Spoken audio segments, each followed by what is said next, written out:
안녕하세요. 축구 전문 기자 한준입니다. 한국 축구의 현재와 미래, 캡틴 손흥민 선수와 기대주 이강인 선수가 화해의 합작골을 터뜨리며 대한민국 축구 국가대표팀의 태국 원정 월드컵 예선전 완승을 이끌었습니다. 태국과 홈 경기에서의 실망스러웠던 1대1 무승부 이후 한국 축구에 드리워졌던 어두운 그림자 아시안컵에서의 실패와 더불어 정규시간 무승의 아쉬움을 끊어낸 시원한 3대0 승리였는데요. 이 중심에 한국산 월드클래스 손흥민 선수와 이강인 선수의 화려한 콤비 플레이가 있었습니다. 아시안컵 대회 기간 동안에 있었던 논란을 뒤로하고 두 선수가 마침내 뜨겁게 포옹하며 골 셀러브레이션도 함께 했는데요. 한국 축구의 희망찬 미래를 선언했던 태국 원정 경기 완승, 핵심 포인트를 경기 주요 장면을 통해서 분석해드리도록 하겠습니다. 2026 피파 월드컵 아시아 2차 예선 C조 4차전 경기 대한민국이 태국 원정에서 3대0 승리로 승점 10점에 도달했습니다. 남은 두 경기 싱가포르와 원정 경기 중국과 홈 경기에서 승점 1점만 추가하면 자력으로 다음 라운드 3차 예선 진출이 확정되는 상황인데요. 중국이 이번 4차전 싱가포르를 4대1로 꺾으면서 승점 7점으로 다시 2위로 치고 올라왔습니다. 태국이 한국전 완패로 인해 승점 4점에 멈춰있긴 하지만 남은 경기 일정을 보면 태국이 중국과 5차전에서 승리를 할 경우 승점 7점이 되게 되고 마지막 경기가 싱가포르전이기 때문에 이 경기까지 이긴다면 승점 10점에 도달할 수가 있고요. 중국 같은 경우에는 태국과의 경기에 패배할 경우 마지막 경기가 한국 원정인데 한국이 아무리 이미 3차 예선 진출을 확정한다고 하더라도 안방에서 중국에게 패배를 허용할 리가 없기 때문에 아직 태국에게도 3차 예선 진출의 희망은 남아있다라고 할 수 있겠습니다. 서울에서 열린 경기에서 1대1로 비기면서 많은 우려가 있었죠. 황선홍 감독이 선발 명단에 변화를 조금 줬는데요. 조규성 선수를 최전방 공격수로 선발 출전시켰고 이강인 선수 역시 오른쪽 측면에 선발로 배치됐습니다. 미드필드 라인은 이재성, 황인범, 백승호 선수로 유지됐지만 폭백 라인 중에 오른쪽 수비수로는 서령호 선수 대신 김문환 선수가 배치가 됐고 김진수, 김영권, 김민재, 골키퍼 조현우까지는 그대로 출전을 했는데요. 태국 같은 경우에는 서울 원정 1대1 무승부의 주역들이 그대로 선발 출전했습니다. 수파차의 차이데드가 최전방에 배치됐고 사라차시 왼쪽, 옹꼬니 오른쪽 그리고 공격형 미드필드 자리에 송크라신이 배치가 됐고요. 두 명의 중앙 미드필드로 폼판과 짬라싸미, 포백 라인에 분마탄, 햄비분, 통송, 미켈손 그리고 깜마이가 골문을 지켰습니다. 서울 원정 때와 마찬가지로 태국은 초반부터 강한 전방 압박을 통해 주도권을 가져가려고 했고 실제로 경기 초반에는 오히려 태국이 더 좋은 장면들을 많이 만들었는데요. 경기 시작 2분 만에 왼쪽 중앙 미드필드인 폼판 선수가 대지를 가르는 스루 패스를 왼쪽 공격수 사라차색에 그대로 연결했습니다. 지금 보시면 한국의 압박 3명 사이를 꿰뚫었고 그리고 사라차 선수 앞에 있는 2명의 선수 사이로 정확하게 패스가 배달이 됐거든요. 여기서 사라차 선수 역시 오프사이드에 걸리지 않으면서 문전으로 치고 들어간 이후 오른발 슈팅을 때렸는데 골대 위로 아슬아슬하게 빗나갔습니다. 이 슈팅이 골대 안으로 연결되어서 선제골을 우리가 내줬더라면 굉장히 어려운 경기가 될 수 있었거든요. 정말 간담이 서늘했던 장면인데요. 전반 6분에도 우리에게 위기가 있었는데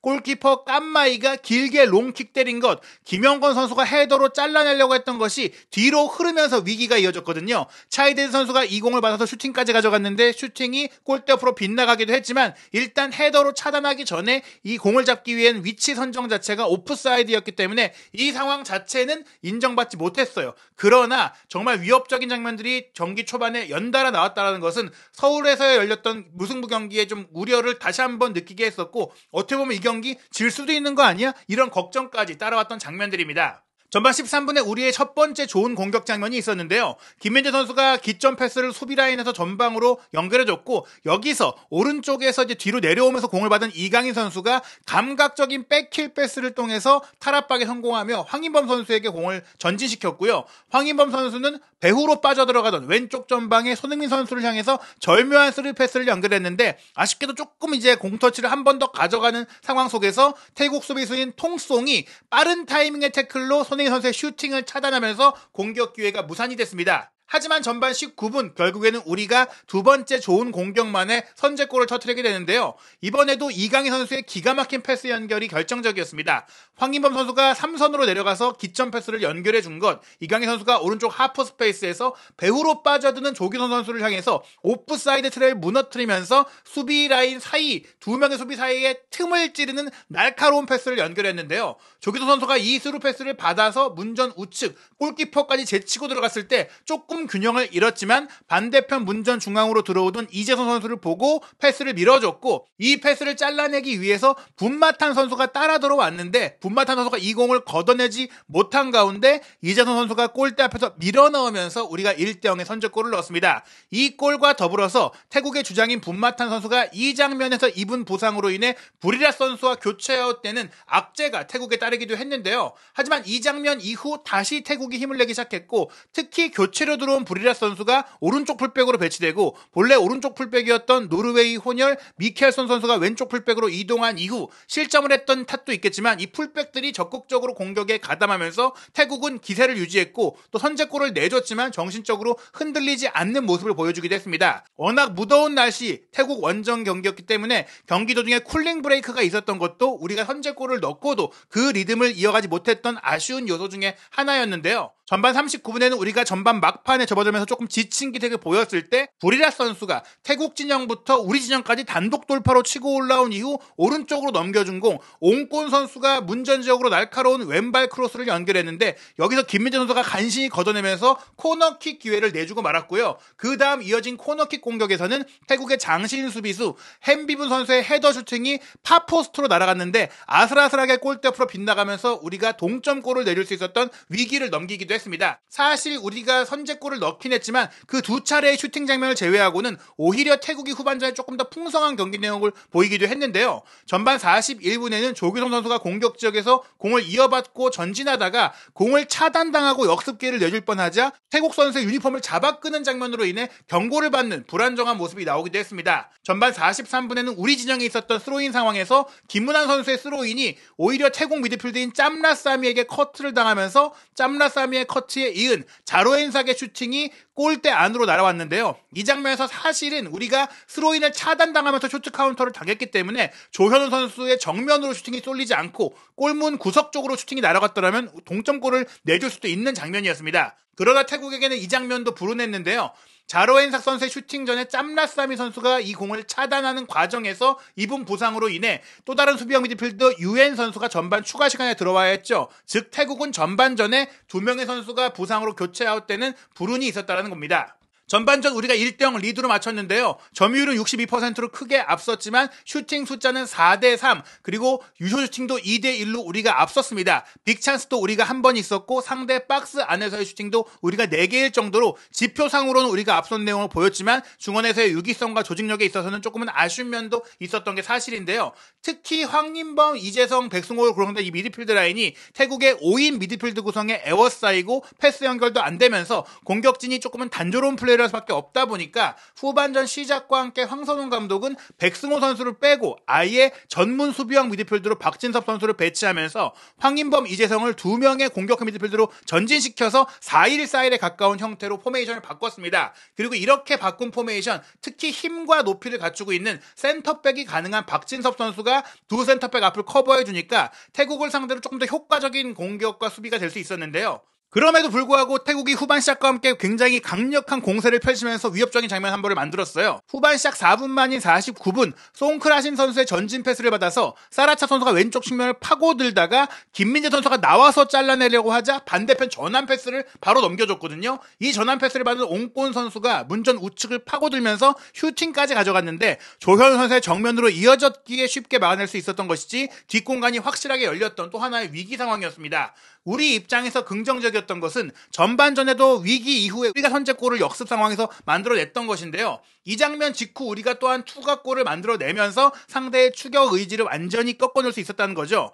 54분이었는데요. 황인범 선수가 한 칸 밑으로 내려가서 기점 패스를 이강인 선수에게 보냈죠. 이강인 선수가 오른쪽에 있다가 가운데로 들어올 때면 황인범 선수가 밑으로 내려가고 이재성, 이강인이 두 명의 10번 미드필더로서 뛰는 그런 형태의 공격 패턴이 나왔는데요. 이강인 선수가 1선과 2선 사이 공간에서 공을 이어받 주고받은 이후 바깥에서 왼쪽 측면에서 중앙 전방으로 빠져들어가는 손흥민 선수를 보고 기가 막힌 스루 패스를 지금 보시면 태국 수비 3명 사이 공간으로 날카롭게 찔러줬습니다. 그리고 이 패스가 조금 튀어 올랐지만 손흥민 선수가 안정적으로 키핑하는 이후에 수비 한 명을 가볍게 제쳐내고 각이 없는 상태였는데 골키퍼의 가랑이 사이를 노린 날카로운 슈팅으로 2대0 추가골을 만들어냈고요. 이 득점과 함께 손흥민 선수가 이강인 선수에게 이리 달려와라 라고 이제 신호를 보냈고 이강인 선수가 달려안아서 탁 껴안으면서 감격의 포옹, 정말 멋진 장면을 연출하기도 했습니다. 이 장면 직후 황선홍 감독은 56분 조규성 선수를 빼고 주민규 선수를 투입하며 최전방에 체력을 보강했고요. 태국 역시 이제는 쫓아가야 되는 상황이 2골 차가 됐기 때문에 65분에 송크라신과 옹콘을 빼고 수파넛과 포라메 2명의 창의성과 결정력이 있는 공격 자원을 투입했습니다. 하지만 이후 경기는 한국이 여유있게 통제하는 상황이 벌어졌고요. 73분에는 황선홍 감독이 이강인, 황인범, 김문환을 빼고 송민규, 정호연, 서령호를 투입하면서 체력 보강과 더불어서 또한 여러 선수들에게 기회를 주면서 정호연 선수에게는 A매치 데뷔 기회를 주면서 다양한 선수들을 점검하는 시간까지 가졌습니다. 75분 주민규 선수에게 결정적인 기회가 한 번 있었는데요. 수비수인 김민재 선수가 수비 뒷공간으로 한 번에 찔러준 기가 막힌 패스가 연결됐고 이게 오프사이드 트랩을 뚫어냈지만 주민규 선수가 공을 잡고 뒷공간 골키퍼를 향해 달려드는 속도가 조금 늦었어요. 태국 수비수가 빠르게 커버에 들어오면서 잘라냈기 때문에 좋은 기회가 무산이 됐고요. 79분에는 왼쪽 측면 지역에서 손흥민 선수가 단독 드리블 돌파로 치고 들어가면서 가운데로 접고 들어와서 오른발 슈팅까지 솔로 플레이를 가져갔지만 아쉽게 골대 옆으로 빗나갔습니다.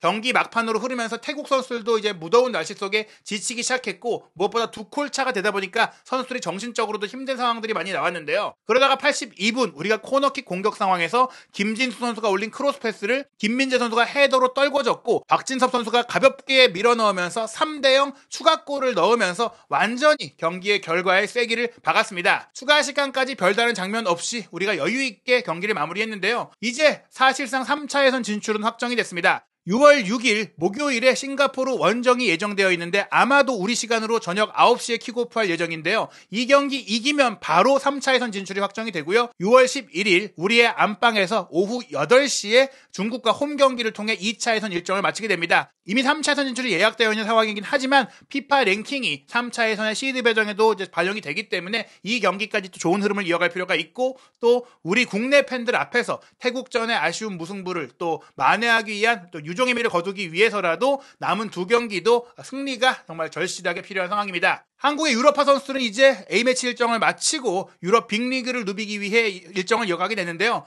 먼저 손흥민 선수는 3월 31일 일요일 0시 프리미어리그 30라운드 경기로 루턴타운과 경기를 치르게 되고요. 4월 달은 본격적인 순위를 결정하기 위한 중요한 경기들이 이어지죠. 4월 3일 수요일 새벽 4시 15분에 웨스트햄과 원정 경기, 그리고 4월 9일 화요일 새벽 4시 노팅엄과 홈 경기, 4월 14일 저녁 8시 30분에 뉴캐슬과 원정 경기 등이 예정되어 있고 4월 28일 밤 10시로 아스널과의 북런던 더비도 열립니다. 이강인 선수의 파리 생제르맹은 트래블 도전에 나서고 있는데요. 4월 1일 월요일 새벽 3시 45분에는 프랑스 리그앙 마르세유와 르 클라지크 경기가 있고요. 4월 4일 목요일 새벽 4시 10분에는 스타드 드 렌과 쿠프 드 프랑스 준결승전을 치르게 됩니다. 그리고 가장 큰 이벤트는 역시 챔피언스리그 8강전인데요. 4월 11일 새벽 4시와 4월 17일 새벽 4시 FC 바르셀로나와의 8강 1, 2차전 챔피언스리그 경기가 펼쳐집니다. 현재 리그앙 선두를 달리고 있고 쿠프 드 프랑스 4강, 챔피언스리그 8강까지 파리 구단 역사상 최초의 트래블 우승을 이강인 선수가 음바페와 함께 이룰 수 있을지도 큰 관심이 모이고 있습니다. 김민재 선수는 바이에른 뮌헨과 함께 3월 31일 일요일 새벽 2시 30분 도르트문트와의 대여 클래시커 경기를 준비하고요. 4월 10일 새벽 4시와 4월 18일 새벽 4시에는 아스널과 챔피언스리그 8강 1, 2차전을 준비합니다. 한국 축구를 대표하는 월드클래스 선수들 태국전 완승을 함께 이끌었죠. 손흥민 선수의 득점, 이강인 선수와 김민재 선수의 어시스트가 터지면서 이름값을 해낸 슈퍼스타들인데요. 이 선수들의 유럽 무대 활약도 한준TV에서 확인하시기 바랍니다.